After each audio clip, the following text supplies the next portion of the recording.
एक उदाहरण बताते हैं, कबीर परमात्मा का एक साधक था।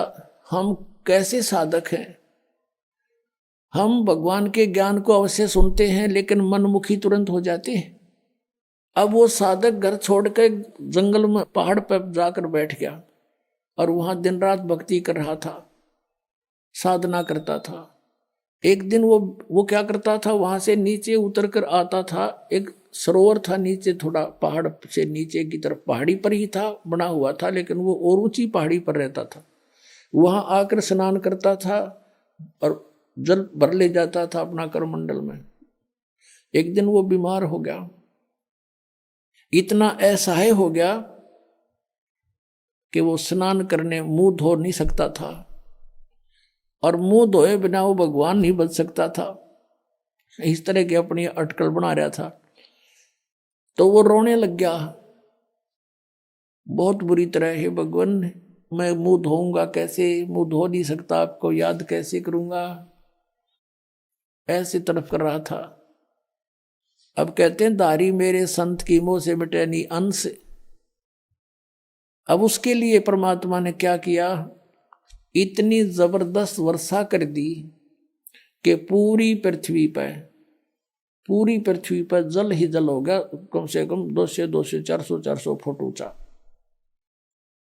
और फिर वो जल उस पहाड़ी के निकट पहुंचा जहां वो संत बैठा था।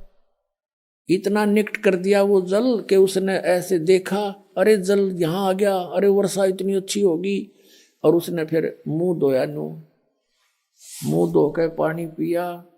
फिर उसने देखा कि ये तो सब कुछ नाश हो गया, प्रलय होगी।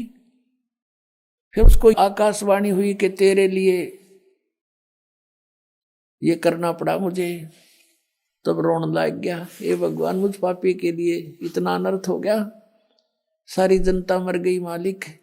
कहते उसी एक्शन एज इट इज कर दिया, जो कहता हूं एज इट इज, जैसे जो जहां काम कर रहा था एज इट इज, कलम पकड़ी तो कलम में पकड़ा बैठा वहां पर। तो यहाँ के बारे में कहते हैं, मौला थल से जल करे और जल से थल कर देत, साहेब तेरी साहेबी अब श्याम कहूं अक्सवेत।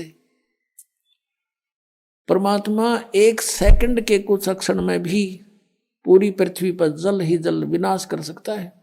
और दूसरे अक्षर में जो का तू, आपको जैसे यहां बैठे हो ऐसा ही बैठा दे, आपका याद भी ना हो मेरे गिल बनी थी क्या। इतना सामर्थ्य परमात्मा में है। और हम इन अनाड़ियों के कारण, अज्ञानता के कारण, शास्त्र विरुद्ध साधना करने के कारण, परमेश्वरीय लाभ से वंचित रहने से हम ये सोच बैठे हैं ऐसा नहीं हो सकता, ऐसा नहीं हो सकता। और ये अगर मगर जो है, ये हमारे भक्ति मार्ग को समझने में बहुत बड़ी बाधा है।